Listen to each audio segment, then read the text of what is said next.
Hola a todos, bienvenidos a nuestra última sesión del curso de autobiografía, transiciones y sentido de vida. En esta sesión hablaremos sobre las transiciones y iniciaremos diciendo que las transiciones son oportunidades de sentido. Entonces, identificarlas, entenderlas, transitarlas y atesorarlas será nuestro objetivo durante toda esta sesión para después hacerlo con el trabajo de la autobiografía escrita que venimos realizando. Vamos a presentar entonces el libro, que es el que sirve de base para todo lo que son los planteamientos que aquí están presentados. Se llama Transiciones, cómo sobrellevar los cambios de la vida. Y el autor es Bruce Feiler, un autor de diversos tópicos, todos relacionados con el desarrollo humano, los acontecimientos humanos. Entonces, ¿qué vamos a hacer durante esta sesión? Conocer la propuesta de Bruce Feiler sobre las transiciones como herramienta adicional de análisis a la escritura autobiográfica logoterapéutica. Por eso la dejamos para el final, porque ustedes tienen que tener bien avanzado ya su autobiografía y vamos a trabajar durante esta semana y, por supuesto, después que finalice el curso, todo lo que nosotros querramos dedicarle a analizar esas transiciones que están dentro de nuestra autobiografía. ¿Cuáles son las ideas principales que vamos a trabajar aquí, no? Entonces, en Transiciones, en su libro Transiciones, Bruce Feiler explora cómo los cambios importantes son una parte natural de nuestras vidas y cómo podemos gestionarlos de manera efectiva, ¿no? Nos vamos a dar cuenta cuando hagamos el análisis y veamos todos los tipos de cambios, la cantidad de cambio que hemos tenido en nuestra vida y será un ejercicio muy interesante recapitular cómo los gestionamos y desde la escritura logoterapéutica en este momento, qué significa esa transición, la gestión que hice, qué aprendí yo de ella, qué tuviera que hacer ahora con todo lo que he transitado en la vida si tuviese una transición similar, ¿no? Entonces, el hilo conductor de todo el libro es que la vida no es lineal, ¿no? Nos han, de alguna manera, vendido y manifestado y dicho que la vida tiene unas etapas, circula por unos pasos, uno tiene pues la infancia, la adolescencia, la juventud, la adultez y la vejez. Si bien eso es algo biológico, no todo el mundo está al mismo tiempo ni vive de igual manera lo que fue su infancia, cuando pasó a la adolescencia, qué significó ser joven, cuándo rompió la juventud, cuándo empezó a ser adulto mayor. O sea, que incluso hasta esas etapas que están determinadas son así, ¿no? Y después de alguna manera, pues entonces hacemos una cosa, estudiamos, nos graduamos, trabajamos, tenemos pareja, nos casamos, tenemos familia, tenemos hijos, pero no siempre es así y es interesante ver cuán lineal ha sido mi vida y cuán importante han sido las transiciones, ¿no? Entonces, Brooke Feiler plantea, y en todos los análisis que hace, que son muy reales, yo comparto con él sus ideas, es que Brooke Feiler dice, propone, que la vida moderna está mucho más marcada por disrupciones constantes, porque a veces no tenemos un solo trabajo toda la vida, no tenemos una sola pareja toda la vida, no vivimos en un mismo lugar toda la vida, no tenemos los mismos gustos, ni tenemos los mismos tiempos dedicados, ni las mismas pertenencias a grupos durante toda la vida, y eso hace que sea mucho más dinámica y que nos toque mucho más adaptarnos, ¿no? Eso es súper interesante además, porque además la hace más variada y más creativa. Entonces, él estuvo durante varios años estudiando, casi 3 años, autobiografías de diversas personas y hizo una estimación con todas las autobiografías que pudo analizar que en promedio una persona, imagínense, enfrenta 52 disrupciones vitales a lo largo de la vida.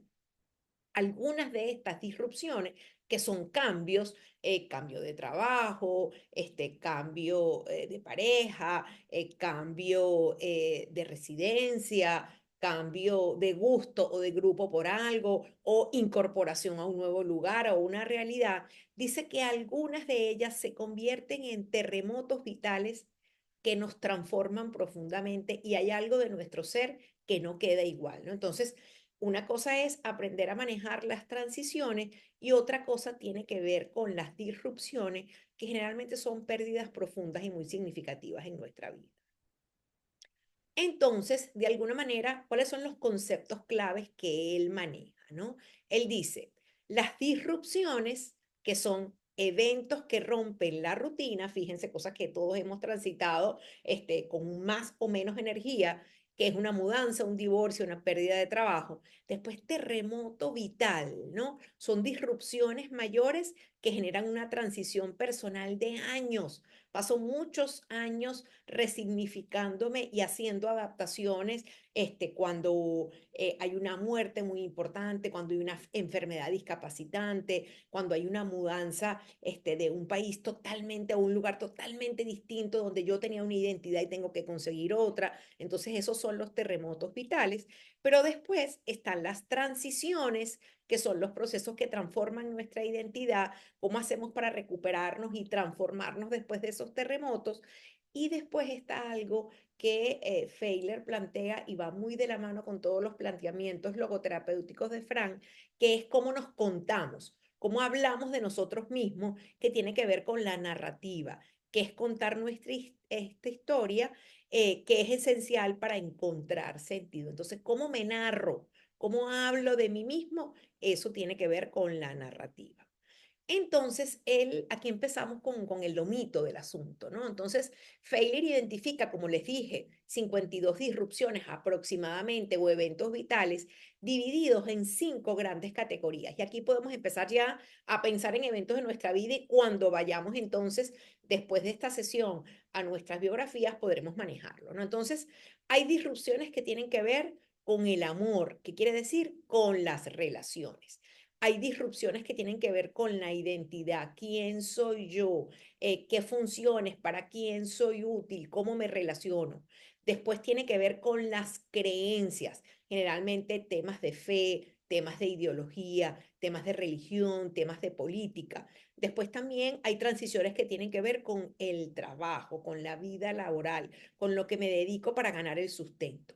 Y después hay transiciones cada vez más frecuentes, además, que tienen que ver con el cuerpo, cambio de forma del cuerpo, un obeso que se convierte en una persona delgado, una persona que tiene una transición de alguna manera de sexo, o sea, ya son transformaciones importantes de nuestro cuerpo. Entonces, cada categoría incluye eventos que pueden alterar profundamente nuestras vidas. Vamos a analizarlas cada una de ellas, ¿no? Entonces, la primera gran transición tiene que ver con aquellas personas que me relaciono y me dan seguridad y empiezan a estar o no estar de manera periódica, frecuente e influyente en mi vida. Por supuesto, ¿cuál uno pudiese decir que es una primera gran transición cuando aparece en la vida de las personas?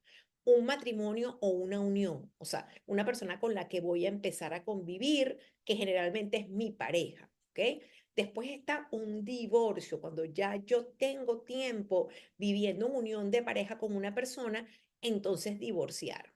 Después otra gran transición que tiene que ver con tomar la decisión de separarme de esa misma pareja, ¿no? Después también, y muchas veces, sobre todo cuando se han tenido parejas anteriores, ¿qué significa iniciar una nueva relación romántica? En la categoría amor también, entonces aparece una tercera persona que es el nacimiento de un hijo. Después, de una manera muy particular también, la adopción de un hijo. Después, por supuesto, como un evento fundamental y como uno de los duelos más complejos de la vida, que es la pérdida de un hijo. Después también, y sabemos que sucede mucho y tenemos casos inclusive de muertes de la pareja. Después tenemos una relación que es un abandono afectivo de cualquier persona. Una persona cualquiera que fue muy significativa en mi vida y que me abandonó afectivamente. Después también en situaciones de amores, el cuidado prolongado de un familiar enfermo, que sea una persona muy cercana para mí. Después también en cuanto a reconciliaciones, lo que es cualquier reconciliación familiar, cualquier reconciliación con un ser querido, cualquier reconciliación con un amigo después de una ruptura importante. Y después, un tema muy interesante también que hemos encontrado, que lo encontró Feiler y yo también lo he encontrado, que son descubrimientos de secretos familiares como un trabajo que nunca se sabía que había tenido, una pareja que nunca se sabía que había tenido alguna persona de la familia, una familia paralela que aparece después de muchos años, son realmente categorías que tienen que ver con ver cómo esos vínculos se rehacen, ¿no? Entonces, esta es el primer gran categoría de disrupción. La segunda categoría, cada vez más frecuente en la modernidad, tiene que ver con la identidad y empezamos a encontrarnos personas cercanas a nosotros con cambio de género, ¿ok? Con una persona que era homosexual y no lo había dicho, ellos lo ponen aquí de manera genérica como salir del closet, una crisis de identidad, de no sentirme cómodo con quién soy yo en cualquier ámbito de mi vida. Esas crisis de identidad pueden tener que ver con lo sexual, pero también pueden tener que ver con mi concepción como persona que tiene un gusto y ahora no lo tiene, tenía un tipo de trabajo y ahora no lo tiene, son crisis de identidad, un cambio muy violento de estatus socioeconómico, de arriba o para abajo. De igual manera, es un cambio de identidad por el acceder o no acceder a ciertas cosas, un cambio de nacionalidad o de ciudadanía, una entrada a la adultez, puede ser a la adultez joven, puede ser a la adultez o a la adultez mayor, para muchos es la entrada también, y eso es muy variable, dicen que es la etapa más variable de la vida cuando las personas sienten que entran a la adultez mayor o a la tercera edad, un cambio de rol familiar, ser esposa y pasar a ser hija o pasar a ser hermana porque hay que cuidar a un hermano, o sea, el cambio de rol, un ingreso a la universidad, a la escuela o a cualquier estudio formal, una graduación o el fin de un periodo académico, la jubilación, ¿ok? Interesante además cómo se vive en cada país, en cada lugar, y un cambio radical de estilo de vida, ¿no? Personas que vivían en una ciudad y se van para el campo, personas que deciden dejarlo todo e irse de misioneros a algún lugar, que además conozco varios casos. Entonces, todo eso tiene que ver con la identidad, ¿no? Después, una de las más interesantes tiene que ver con las creencias, ¿no? Entonces, de alguna manera, alguien que tuvo una conversión religiosa o que abandonó su religión o que tiene una religión y tiene una crisis particular de fe o en alguno de los aspectos específicos de su fe tiene una crisis, una unión a una comunidad espiritual de diferentes tipos, una salida de un culto o grupo extremo, un cambio radical de cosmovisión o de valores en la vida, un involucramiento en activismo político, ¿no? Donde uno deja tanto de sí y tiene una serie de creencias y cosas que se realizan, una ruptura con un sistema ideológico, una ideología en la cual se creía, una confrontación con un dilema moral grave, qué hacer o qué no hacer en una situación donde generalmente está sucediendo algo a mí o a alguien cercano a mí que debo tomar una decisión moral, pero no me es fácil por las implicaciones que ella tiene y el descubrimiento de un nuevo propósito, objetivo, grupo en la vida, ¿no? Después está la quinta categoría, que es la categoría del trabajo, y ahí tenemos muchas disrupciones laborales por la flexibilidad con las cuales nos movemos ahora, inclusive muchas veces combinar trabajos formales con trabajos por horas o informales, eso da mucha dinámica, ¿no? Entonces, un cambio de empleo, una despedida o pérdida de trabajo, un ascenso laboral significativo, un emprendimiento o creación de una empresa, una quiebra importante financiera, un cambio de carrera profesional, una reducción de jornada o de salario, un traslado geográfico por trabajo, un regreso a la vida laboral después de cualquier tipo de pausa, de una enfermedad, de un tiempo libre, de un permiso pre o postnatal y todo lo que es una iniciación de una vocación artística o creativa que sea muy diferente al trabajo que realizábamos. Y la última disrupción con la que nos encontramos son disrupciones del cuerpo, ¿no? Porque el cuerpo es gran parte de lo que nosotros somos, ¿no? Entonces, cuando hay el diagnóstico de una enfermedad crónica, cuando hay un accidente grave y quedan secuelas, cuando hay una cirugía mayor, cuando hay problemas de fertilidad, cuando hay, por el contrario, un embarazo inesperado, cuando hay una muerte cercana, empiezo a cuestionarme el cuidado de mi cuerpo, cuando hay una pérdida significativa de peso o de imagen corporal, o cuando hay la aparición de discapacidad o enfermedad degenerativa en mí o en alguien cercano a mí. Estas son entonces las disrupciones que tenemos y compartimos con el resto del mundo. La idea sería analizar para ver entonces cuándo estamos en la presencia en nuestra escritura de alguna de ellas.